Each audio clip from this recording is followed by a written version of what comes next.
Welcome to the East Bank Sports Show, proudly brought to you by the Fanatical Elves, a member of the Fans First Sports Network. Broadcasting live from the vibrant East Bank of the Flats in Cleveland, Ohio. Join us as we delve into the heart of Cleveland sports. It's your hosts, Noah and Matt.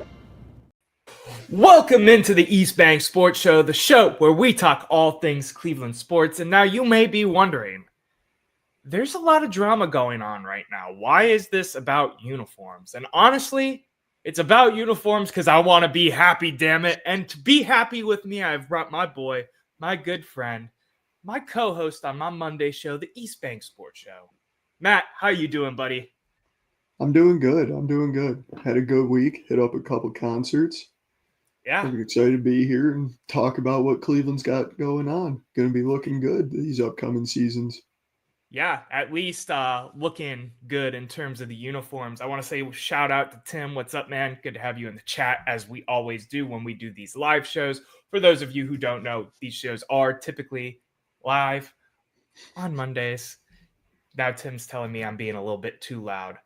Yeah, I want to have some energy, damn it. There is no energy to be had for either you nor I, Tim, because both the Bengals and the Browns suck. But that's fine. Matt, there's been some news going on today, and I want to start with the Cleveland Browns. Unfortunately, we're going to talk about the Cleveland Browns to start. Browns lost yesterday in a lazy effort against the Saints. The rumor mill is spinning. There's a lot of people calling for Stefanski's head now. Where are you at with everything? I want to open the floor to you first. I mean, it kind of felt like one of those games just from the first snap, we're the worst team. We didn't come in ready to play, which is coaching down to players across the board. I'm not trying to point fingers or anything. But then I started to think about it a little more, and I looked at a tweet I'm sure you're going to talk about here in a little bit. Yeah. And it really do I have it? made me Do you want me think. to pull it up? I mean, it's not crucial. If you want to pull it up, I'll run through it real quick if you have it. Which one is it? The stat line for Jameis. This right here? Yeah, that one. Go for it. I mean, like it says, Jameis, for those who are listening, Jameis threw almost 400 yards. We didn't turn the ball over, and we forced 2 turnovers and still got killed. Want to shout out the Dogs podcast real quick. That was a tweet from them. They are one of the shows I used to watch before I started doing this for myself when we pulled that to talk about. Yeah, I think that's the tail of the tape. Jameis Winston, 30 for 46, 395 yards, 2 touchdowns to finish the game, and you still lose, and you still only put up 14 points. That is piss poor. That is horrible. That is basura. It is trash. I don't know what else to say there. I'm with you on this. There was something else interesting. I want to go back to the Kevin Stefanski thing for a second, because there was an interesting note that I didn't realize until I was reading Twitter this morning. Vrabel had an earpiece in on the sideline.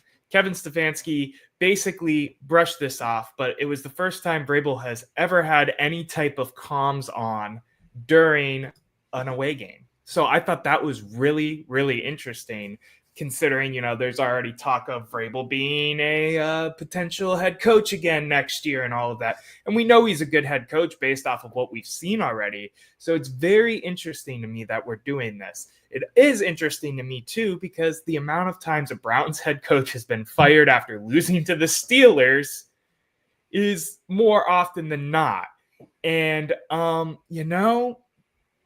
I could see it happening again now, Matt. Matt, how do you feel about Stefanski's seat as we have now lost another football game? I mean, I'm still in on the guy. I still think he is the right guy for Cleveland. And to me, really, a few days removed from watching that game, or I guess a day removed, not a few, but it really screams. And, I have really no evidence to back this up other than, what my eyes told me watching it. It screams like there was a meeting behind closed doors with everybody that matters. It was like, all right, yeah, it's time to start thinking about that number 1 pick. Let's not win unnecessary games at this point. Yeah, I'm starting to think too. I don't know if you noticed this, Matt. I know, did you work on Sunday? I'm I sorry. I know did, this but is I off was the mark. watching a good bit. I thought the team looked pretty lazy out there, and that's why I said the Browns lost in a lazy effort for our headline at the bottom. Pursuit angles weren't there. The defense looked piss poor, which isn't, they haven't had the greatest season, but how are you supposed to when the offense has been bad? To me, it almost looks like I'm not going to put the kiss of death on it yet, but Stefanski might be losing this locker room a little bit. And it's getting scary, and it's getting to that point where I could see them pulling the trigger and making a move to keep a guy like Vrabel here in Cleveland before the head coaching search starts. You know what I mean? It sounds and it feels as screwed as we are with the Deshaun Watson cap situation, as screwed as we are with having the highest paid roster in the NFL, and aren't doing anything with it. It feels like we're entering another new era, unfortunately, of Cleveland Browns football, whether that be with Shadur, Cam Ward, Travis Hunter, as Tim Lyon also suggests here. I just think we're entering this new era, and maybe they're starting, and by they, I mean the Haslams are starting to just decide that it is not Stefanski's ship anymore. You've had 3 shaky seasons, 2 really good seasons with him. Maybe that momentum is just not what they're feeling anymore. Are you with me, Matt? I get that 100%. I hadn't really thought about that angle too much, but I mean, I don't disagree with it. I could see him starting to, and he's not like, he's not a super fiery coach. He's not, the Dan Campbell's. So I could see it being very easy for him to lose the locker room once things start going bad and it becomes blatantly obvious he's made a few wrong decisions. I could see him not having the fire to, walk into the locker room or the meeting room and get everybody back to him. Yeah, I'm with you with him not being able to flip this. It almost, and this is a thought process I've had just watching, and of course we're going to talk about the Cavs here in a second, but watching the Cavs this year, they made one move. They made one real move in this offseason, and it was switching a coach, and this team became what we thought this team could be. And I have been on record, and I still am at this point in time, a Stefanski guy. I'm not swaying either way yet. I don't know what you do at this point. I don't know if you keep burying Stefanski. I don't know if you fire him. I don't know if you blow the whole thing up and start over and start a rebuild. I don't know if you do a soft one. But I do know I'm looking at, getting rid of Bickerstaff. You now bring in Atkinson. The team is 15-0 and playing the best basketball in the NBA. I wonder if that thought process is trickling around the rest of Cleveland. Like, it fell into my head today. Did you think about that at all? Because that was the first thing I thought of after watching that game on Sunday, Matt. I mean, I hadn't really thought about it, but the more we sit here and talk about it, the more I'm kind of starting to wonder if maybe Stefanski really isn't the guy and he's starting to. I mean, you think about his offensive schemes and where the NFL is heading. It's almost to the point where you could call what he does outdated, and if he doesn't update what he's doing, he'll get blown by the rest of the league, and maybe that's what we need to do to get that fire back with the team. I mean, obviously this year's a loss already, but we need to build. We need to get moving forward. Yeah, I'm with you. I have a couple quick things I want to hit on, then we'll go to break and start talking Cavs and uniforms and all this fun stuff. First of all, prayers to DeJuan Jones. Sorry, prayers to DeJuan Jones because he broke his ankle. It looked like he already was in a cast as of this morning, so I want to say prayers to him. But I do want to ask this question. After all that drama last week with Jedrick, is he starting at tackle, or are you telling him to eat pound salt and you're starting, what is it, Jermaine Ifedi at this point? That's the left tackle that played on Sunday. What are you doing, Matt? Who's Jed? Jed Yeah, who? Don't right. know him. Couldn't tell you who he is. Keep him off the field. Don't want to see him. Don't let him come to a away game. And go on, buddy. You're done. Yeah, I'm with you. I think you need to set that tempo for the locker room at this point of we're not going to put up with any of this BS. We're not entitled to anything because we're 2-8. I want to give some props, though, because everything is not doom and gloom with this team. Jerry Jeudy had a fantastic day, 6 receptions, 142 yards, and a touchdown, as well as Denzel Ward played fantastic coverage. He went out of the game twice with injury scares, and everybody was like, oh, no, not another concussion, or oh, no, what now? And came back in and continued to play fantastic football on a defense that looked like they did not care what was going on out there on that field, in my humble opinion. So I wanted to give some credit and end on a high note before we go to commercial break. Matt, is there anything else Browns-wise you want to throw in there before we move forward with the news and topics of the week? I mean, I'm not going to lie, Noah. I kind of feel like you're blowing over one of the bigger things we have to talk about here today. Oh, God, what's that? One of the superstars of our defense having a huge question mark over his head. Thank you for reminding me. So this also came out today, and I think this is really interesting because, this is from, I believe, Mary Kay Cabot. Yes, and I pulled this from More From You, Cleveland. Lost in this embarrassing Browns run, Mary Kay Cabot reports that JOK has an uphill battle to return to playing football in general again, and that really worries me. More For You, Cleveland, it worries me too because that neck injury was gross. And I'm really hopeful that he's able to be, a functioning human and can play the game that, he has poured his whole life into again. Not even at a personal level of, yes, I want to see him play for the Browns, but if that's what he wants to continue to do with his life, then I, of course, want to see that human to human. You with me, Matt? Yeah, I mean, absolutely. Obviously, his health is number one, but if he can and wants to make a return, I would absolutely love to see it. But you got to take care of yourself first in that situation. Yeah, and you bringing up JOK reminded me of the last thing I wanted to talk about Browns-wise, because we do have one more thing. So I want to shout out Jack Duffin. He's one of the cap experts that you should definitely give a follow on X, Twitter, Blue Sky if you're over there like I am now, and check out what he's got going on. Jack Duffin proposes Kirk Cousins to Cleveland in a fantasy world. Stefanski stays, has the waives the no trade clause. Falcons trade him to play Penix next year. Money makes sense with being able to kick the can down the road. Starter and a bridge guy for 2 years, and then we finally get our guy, maybe Arch Manning or something like that, and we're back in the playoffs next year.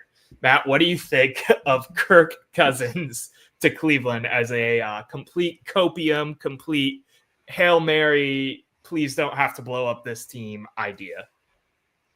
I mean, I have like 2 main thoughts running. The first one being I've always been a huge Kirk guy, so I love the idea. Like, I always believe he's a top 10 quarterback when he's healthy, and he just has never gotten the respect I think he deserves. And the second thing of that, which I feel like I'm kind of in the minority of, is, with this upcoming draft, I don't think our first-round pick really should be a quarterback. None of these guys are super impressive to me.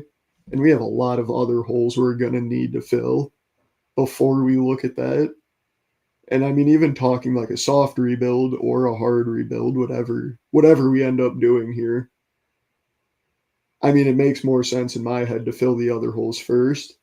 So if we could pull something like that off, secure that for 2, maybe 3 years, and then be able to draft a team, which, I mean, I still believe Andrew Berry and Kevin Stefanski have done well, and then get our guy at quarterback, I like that plan a lot more than going after one with our potential top 5 number 1 overall pick this year.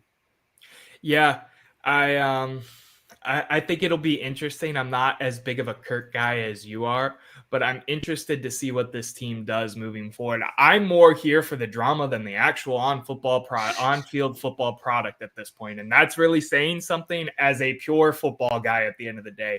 Ready to see what happens with Stefanski, Barry, this roster. Do we trade everybody? Do we keep some? What are we going to do? What are the Haslams thinking? It is all questions that will be answered in due time here in the downtown Cleveland area and on the East Bank Sports Show. Matt, I'm going to cut us to commercial break. When we come back, we're going to talk some Cavaliers. We're going to talk some uniforms. We're going to have a grand old time because we finished the Browns segment, which means we can have fun again. We'll be right back with the East Bank Sports Show after these commercial messages.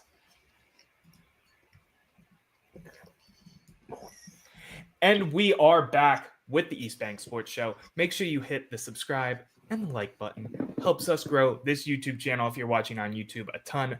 Make sure you check us out on TikTok and Instagram at East Bank Sports Show.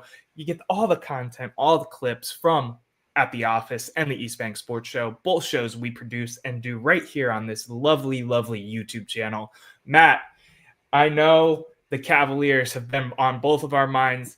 Even you, who isn't typically a basketball guy, how can you not be emotionally and physically invested in this Cleveland Cavaliers team as they move to a historic second best record of all time, 15-0, after beating the Charlotte Hornets without Donovan Mitchell?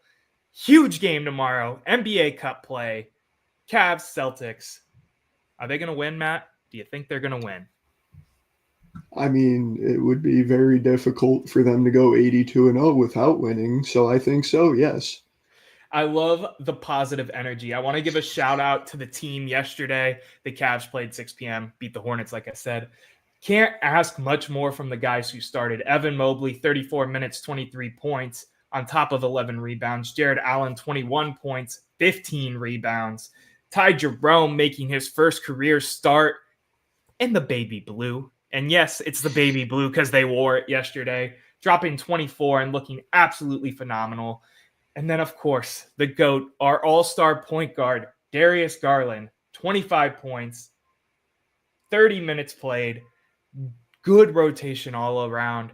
Cavs move on to 15-0. If they beat the Celtics tomorrow, I don't know what I'm going to do with myself. I'm going to go out and have myself a few adult beverages and actually watch the game, as opposed to normally when I do that kind of thing, it's for football, but I just don't even want to put that type of money and energy into the Cleveland Browns right now. I'd rather put it all into your Cleveland Cavaliers.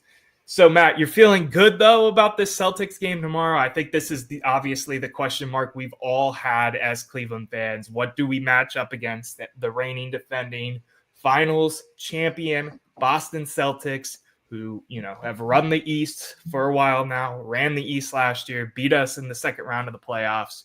What do you think in this game looks like? Who do you think it's going to be close, blowout? Give me some thoughts. I think it's going to be a pretty close game. I mean, you obviously have two of the best teams in the league going head to head. I don't think one team will blow out the other, regardless of how it goes. I do think you're going to see Donovan Mitchell coming off a little short rest there. He's going to go for 45. Do you think he's going to go? So that was going to be not my hot take during hot takes, but my hot take at the end of this before we go into uniforms is I think we're going to see a 40-plus point night from Donovan. So that's funny that we're on the same wavelength from that, just because of the rest and how important this game is in terms of, NBA Cup play, of course, but overall dichotomy and thought process going into the rest of the season of how much this Cleveland team is a threat. Yeah, I mean, absolutely. I think the rest was a thing to let him sit there and just be like, hey, we know what's coming. We're not necessarily looking ahead or skipping a game, but Donovan, you need to be that guy on this day, the 19th. So go get ready for that. And he's going to come ready. 100%. 100%. And the team did what they had to do. Charlotte scared me a little bit with LaMelo and Bridges, just because they've been scoring and playing such high-paced basketball. And for us to rest obviously our best player, it definitely gave me some pause and some concern at first. But I'm feeling pretty good, man. I'm feeling pretty good going into tomorrow. 7 p.m. tip-off. I believe it's a national game, which is huge, of course, because two best teams in the East are facing off on the national stage. Are the lights going to be too bright, as Jared Allen once said? I don't think so. This team has a completely different feel to them, but we'll see. Who knows? Matt, the Cavs are 15-0. 82-0 season coming your way soon, according to Matt Pulitzer. Let's move on and talk some uniforms. Are you ready, man? I'm ready. Let's do it. So the elephant in the room, the title of this video, of this podcast, is the Cavs unveil their city editions, which I'm wearing, but I'll show a picture as well as the Guardians unveiled new uniforms first. We're going to rate them all 1 through 10, have a little bit of fun with this, and then we're going to talk some more City Connect, not City Connect, it's City Edition for the NBA. I keep messing that up with the Guardians unveiling theirs this year. I keep wanting to call them all City Connects now. I think that name makes more sense, especially with what the Cavs do with it being connected to a different part of the city every year. I digress. Matt, rate it. City Edition, Cavs jersey, Cavs uniform, 1 through 10. What you got on it? I'm giving it an 8, to be honest. Only an 8. Only an 8. I do think, I mean, obviously, I love them. They look super dope. I love the color. But I do think they're just a little plain. Not, like horribly plain, boring to look at. But I just feel like we could have done a touch more to just push it over the top. So, I mean, if we're getting like, super down into it, I'll give it like an 8.7, It's super close. We're going it's decimal points now. Yeah, okay.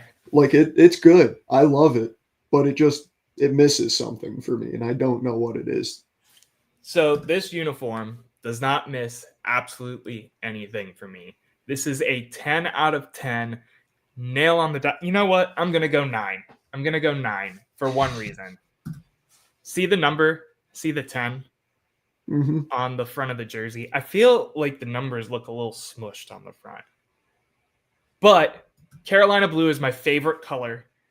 It's my favorite color the Cavs wear when they did the retro stuff back in the day and all of that. And I think these uniforms are beautiful. I love the connection to the art museum, one of the coolest parts of Cleveland. It's free. If you're ever in town, you literally can just go look at some beautiful pieces of history for absolutely free. I think these uniforms are a complete hit. I have seen nothing but good and positive reviews, minus Devin, my homie that works with me at the Cavs, has been on the show before. He's the only person I have ever heard say anything bad about this jersey so far. I am a huge fan of it. Obviously, I am. I already bought one. Shout out my employee discount at the Cleveland Cavaliers. But yeah, I think this is a solid 9 out of 10, 9.5 out of 10. I just wish the numbers were a little bit different, I guess, if I'm being picky. But the more exciting one, I think, because this has been kind of leaked for a while, they just officially announced it this week, is the Guardians unveiled a whole set of new uniforms.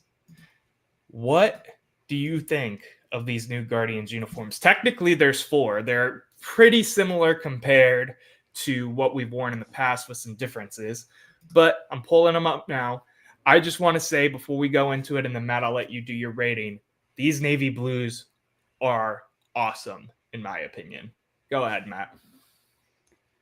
I wholeheartedly agree with you that the navy blues are awesome. Other than that, though, I think the rest of them are kind of mid. So this is what I'm going to do. This is what I'm going to do. I'm going to have you go left to right. So it's white, red, blue, gray from left to right, rating them and talking about them. And then we'll go from there just to make it easier for the people who are listening and not watching.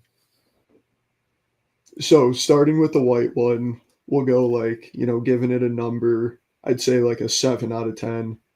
I'm with you on that. I love the red hat as opposed to wearing the same blue hat we've always wear. I like that contrast with the new ribbing. I do want to say the only real difference between the white and the grays compared to the old ones are the ribbing around the neck. So it's really only if you're a hit or miss on the red ribbing or not. Continue, Matt. Yeah, I mean, that's absolutely it. I think it looks nice, and it gets points for the hat. I absolutely love that. Like you were hitting on the little inverse color scheme. I like it. Yeah, for sure. What about the red ones? Moving to the red, fully honest, it doesn't look, just looking at it point blank, I really can't tell you the difference.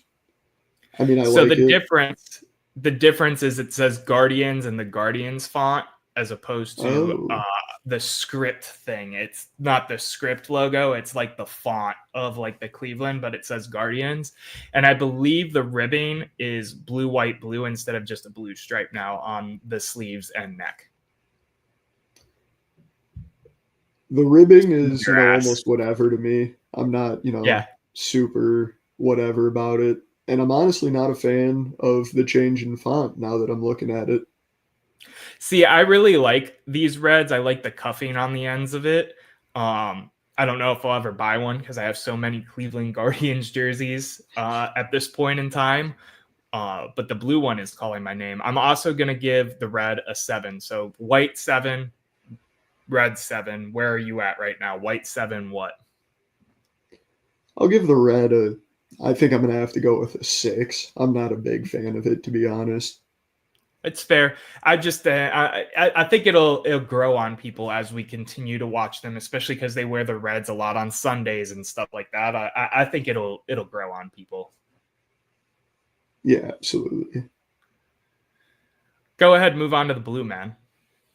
So looking at the blue one, like we both already kind of talked about, this is the best uniform out of the release, in my opinion. And I think Noah's going to 100%. agree with me on that. It's just, a super clean look. I mean, they did a phenomenal job with it. The piping looks great. I don't know what to say other than it's phenomenal. I'm going to give it a 10. I love it. Yeah, I'm going to give it a 9. I'm a big fan of it. My only shortcoming with all of these jerseys, right, is I wanted them so badly to get rid of the winged G logo and use the logo that they use for the City Connects, the Guardian holding the baseball bat, as like that secondary sleeve logo. We've talked about it a couple times here and a couple times on The Office. So I was really hoping they do something like that. I know that was a bold and a stretch, so that's why it's getting some docked points on me because we're still using the wing G. But I love this jersey. I definitely am going to buy one and spend too much money on it, if I'm being honest, with some player's name on it that the Dolans probably won't pay. Moving on to grays, Matt. I actually hate these uniforms. I think they're an absolute L. The piping looks not good to me. I'm not a fan of the gray uniforms this year. I'm hoping they'll grow on me. I wasn't a huge fan of the City Connects last year, but the more I saw them, I fell in love with them. But I'm not with it. I don't know why, but it's just not doing it for me. I mean, I'd give them like a 3, to be honest. So I've never been a fan of the grays either. Apparently, we're just on the same wavelength for this episode. I've never really liked the grays when it comes to the Guardians. I've always thought they should just do white, blue, red as their main. I know a lot of teams have 3, 4, 5 different options that they wear. I've never been a fan of gray as an option for this team, though. And I don't like the piping that matches the white. I just don't like how it fits on the gray. I'm not a huge fan of this one either. I give it like a 4 because it's different from the last one, and I like a little bit of change that they've done. But other than that, I'm not really a huge fan of that uniform either, if I'm being quite honest. Yeah, I mean, I kind of feel the same way about the grays. Like, I've just never been a big fan of them. So they were fighting an uphill battle in my mind already. Yeah. And it just still doesn't do it for me. Yeah, I'm with you. But, obviously, I think I've made it very abundantly clear that my favorite uniform to come out in the last week, regardless of how cool the new Guardians ones are, has been the Cavs City Edition jerseys. Which uniform, this is a fun little wrap it up and then we'll go into final thoughts and takes. Which uniform do you think is the best out of all of the Cavaliers City editions that they've had so far? And I have a picture for you too, Matt. So here we go. We have the 2017, the 2018, 2019, 2020. Actually, I'll put the banner down to show the years. 21, 22, 23, 24. I have been a big fan of the City editions. I have one of each of 21, 22, 23, and 24. And yeah, so I'm curious what your pick is here, Matt. I did struggle to figure out which one is my favorite. I really like the 2021 for some reason. I love that. It looks cool to me. It's the vintage mixed with the new, for sure. I'm a big fan of that one as well. I like the 23 one as well. That's a clean, almost royalty look. I like that. Yeah. But my favorite's got to be the 2022 one. I love all white looks, and I think they did a great job with that one.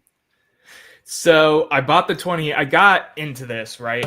Because I have bought every one of these jerseys. I just own the bottom 4-1. Actually, I didn't buy the 2017 Milan. I wasn't a huge fan of the gray, but I did buy 2018, 2019, and 2020 at one point. I have since gotten rid of those jerseys because I think they were like Larry Nance and Kevin Love or something like that. You know, I really think you can't go wrong with any of the bottom 4. I think those are 4 of the cleanest looks that have come out of the City Editions in general so far. I gotta be biased just because of my favorite color, man. These are the best ones to come out, in my opinion. I love this jersey more than any uniform I think I've ever seen a Cleveland team wear. They looked fantastic on court yesterday. The court looked fantastic. I almost swore. Apologies to any children listening. I'm just a huge fan of everything that has to do with this rebrand. I'm a fan of the art museum because I think it's one of the best free, low cost, low budget experiences you can have in our great city. But I want to give second place honorable mention to that 2021 with the old school Cavs logo in the middle. I think those are really iconic. That was the all-star year in Cleveland. You know, they all wore those jerseys when it came to doing like that 3-person competition that Allen, Mobley, and Garland were in together for All-Star Weekend that weekend. And overall, I just think that is a classic, clean look. We've got some other, comments real quick just to give some shout outs. Barry Northrup likes last year's uniforms, so the gold royalty-esque look that was for Playhouse Square, and Lillian likes the whites, so the 2021 for the 2022, for the Metro Parks. I thought that jersey's clean as well. I, of course, own it. Matt, any other thoughts on the city editions before we move into final thoughts and takes? I think I'm good to go. Let's go final thoughts and takes, man. This has been a fun episode. It's been fun talking to you. I want to hear what your final thought, your final take is. Mine is a little random, and I'm ready to talk about it. But let's hear what you have to say first, man. I'm really happy you've been having a great, fun, exciting episode. And I'm going to end it on a really horrible note. Absolutely, I'm about to rain on your parade. All right, I'm ready. The past couple of weeks have got me mentally ready for another run of upwards of 5 years of miserable football in Cleveland. We've shown that, just things don't go right for Cleveland, and it's not going to change. And that's the mindset I'm back to. If you've been listening for a while, I'm sure you recognize this, Matt, from about a year ago when he was so down on everything Cleveland sports. Yeah. And he's showing his face again. It's a team that lacks hope to me, and that's a sad thing. Well, speaking of a team that lacks hope, there's a team down the road from Cleveland, plays Division I college football in the MAC, who has been putrid for 429 days and counting. I am talking about the Kent State Golden Flashes, and they play their big interstate rivalry game tomorrow night at 7 p.m., which I will not be watching because the Cavs are on during that, against not an even worse, but a pretty bad 2-8 Akron football team at 7 p.m. Kent is on a 16-game losing streak. Like I said, 429 days it has been since they've won. The last time they have won a football game, it was my 23rd birthday. I am 24 now. That is how bad Kent State football has been. With that being said, the streak ends tomorrow. Kent wins the rivalry game and brings some glory to that campus right down the road. And that's my hot take for the day, because they're probably going to lose by like 60 if I had to guess. This is just a gut feeling that I came out with. Matt, it's been a pleasure. Anything else you want to say to the people before we take this thing home? No. I think we about covered everything I got. I hope everybody has a wonderful week. Hold on. We had a last-second comment of the year. When is Jake Paul going to fight D. Haslam? I'm ready to sign up and watch that on pay-per-view right now. Matt, it'd be his toughest opponent. Yeah, it would be. It would be for sure. Matt, it's been a pleasure, man. Everybody, it's been a pleasure. glad to have the comments active, talking, chopping it up with some people live. Make sure you tune in live sometime if you're going to watch this after the fact. Really appreciate everybody who subscribes, tunes in, watches our show. Make sure you hit the subscribe if you haven't already. Until next time, Cleveland, have a great rest of your week, and we will see you next